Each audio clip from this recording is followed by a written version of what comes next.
à toutes et à tous et bienvenue dans le Fantastic Cast, le podcast qui vous parle de cinéma fantastique. Jour 12, on est quasiment à la moitié, Roman, comment ça va? Ça va bien et toi, ça va bien? Ah, je sais pas, en vue du film du jour, alors je te laisse tout le présenter, Dead End. Dead End, alors, ça nous parle de une famille, donc composée du père et de la mère je parle Lin Shaye, d'ailleurs. Qui est la médium dans Insidious. Voilà, et qui est la sœur du boss de la New Line, Ah, je ne savais pas. Robert Shaye, et c'est pour ça d'ailleurs qu'elle joue le rôle de la prof de Nancy dans le premier Freddy.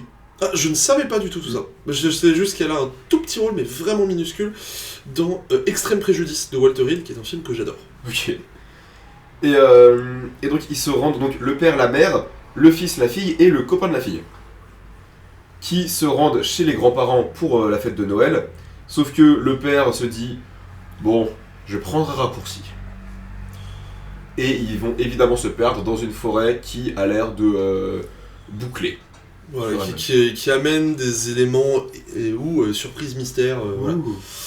Alors, Dead End. Parce que, en fait, personnellement, pour que je parle du film, il faut que je le spoil et ça expliquera la raison de ma colère. Mais je te laisse démarrer. Je pense que tu es peut-être un peu plus positif que moi. Donc, alors, déjà, c'est un duo de réal français. Oui. Qui, alors, n'ont pas fait grand-chose. Voilà, qui ont fait Big Nothing. Bah, l'un des deux, Jean-Baptiste Andrea, a fait Big Nothing. Et La Confrérie des Larmes, soit. Et Fabrice Yanépane a fait que Dead End.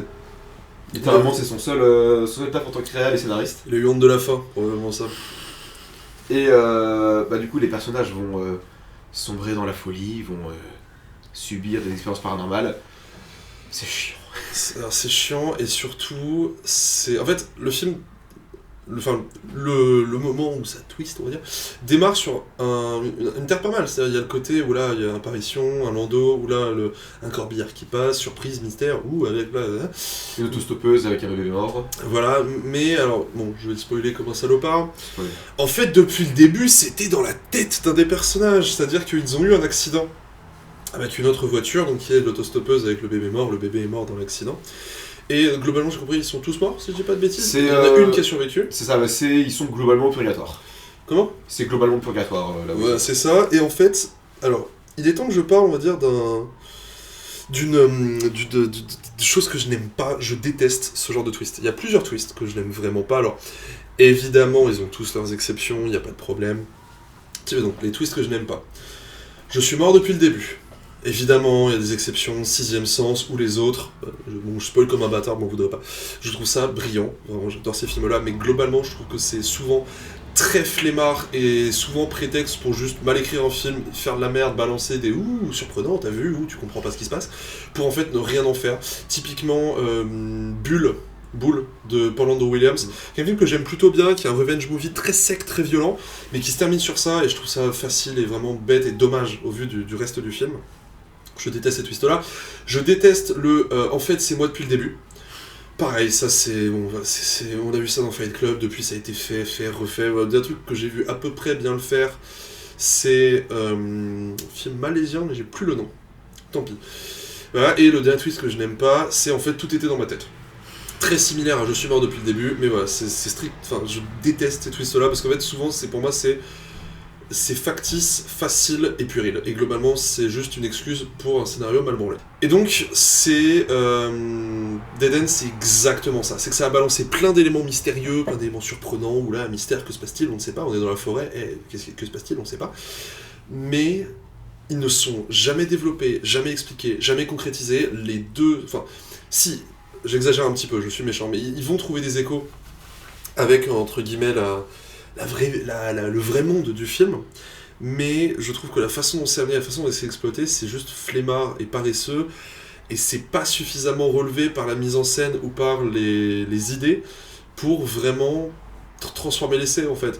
Typiquement, si on prend Ouvre les yeux, on a déjà parlé dans le podcast, qui est un de mes films préférés de tous les temps, qui me met aux larmes à chaque fois, qui est un film brillant sur tellement d'aspects.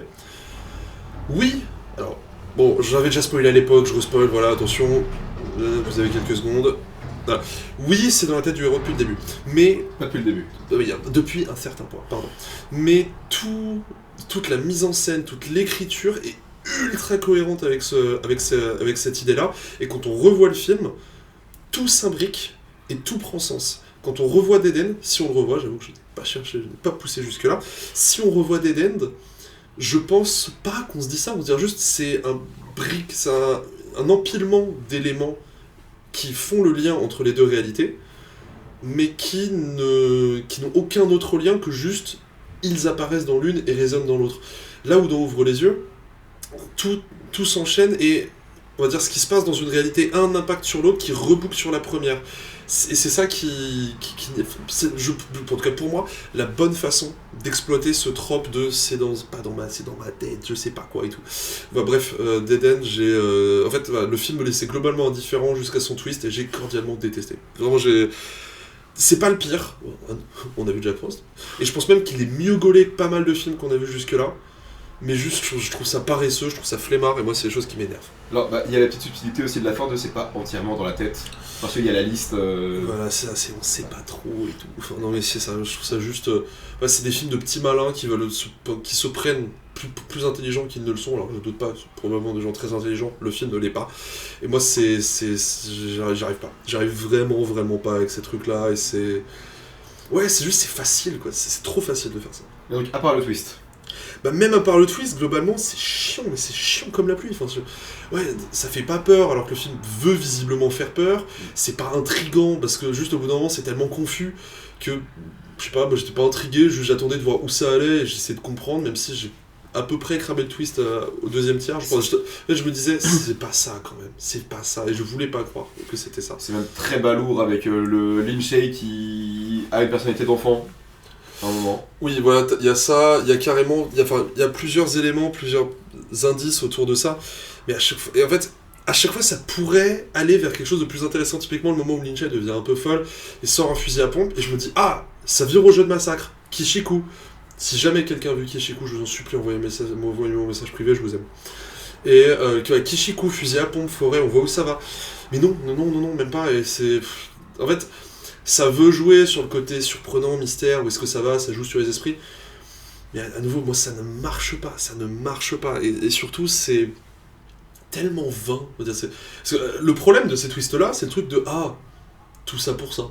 C'est que tout le film est au service de son twist. Et là où dans Sixième Sens, bon, le twist est connu à nouveau, hein, là où dans Sixième Sens, c'est au service d'une vraie puissance émotionnelle, je trouve. C'est que moi, quand j'arrive à la fin de Sixième Sens, oui, il y a le truc de « Waouh ». Ok, mais personnellement, émotionnellement, je trouve la fin très forte et vraiment très dure avec son personnage. Là, ça va. Hein. C'est un twist qui pourrait être dans un destination finale.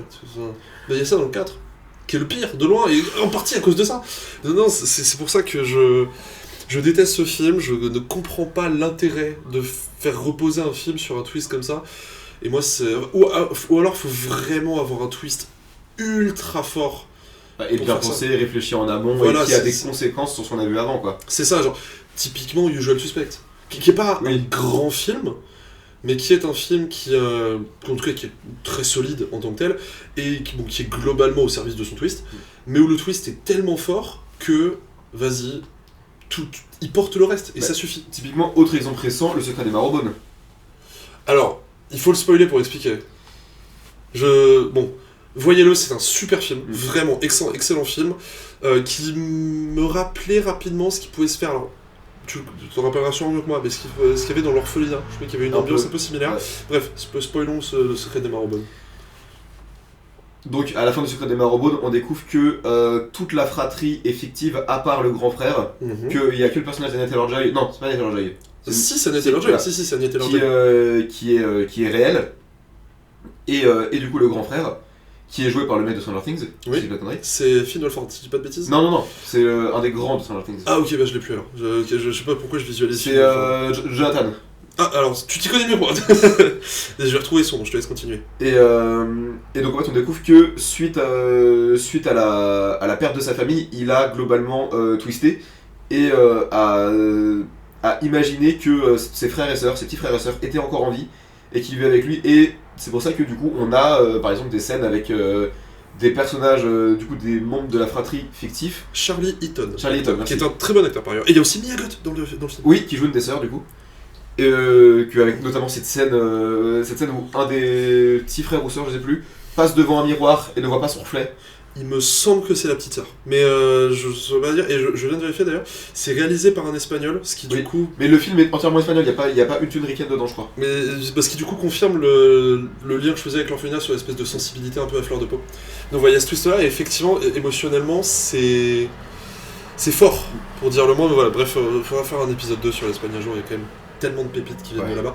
Donc voilà, donc le problème de Dead End, c'est que le twist n'est là que pour que le spectateur fasse « Waouh, trop fort !» Et bon, ça manque un peu de corps, en fait. Sauf que si ton twist sort de nulle part et n'a aucune incidence sur ce qu'on a vu avant, c'est juste un twist de merde. Je n'aurais pas résumé mieux que ça, donc voilà. On est probablement remonté un peu pour rien contre le film, mais comprenez que quand un film te balade pendant 1h30 pour au final te dire tout ce que t'as vu, ça sert à rien, mec. Non. Non, non, non, non, non.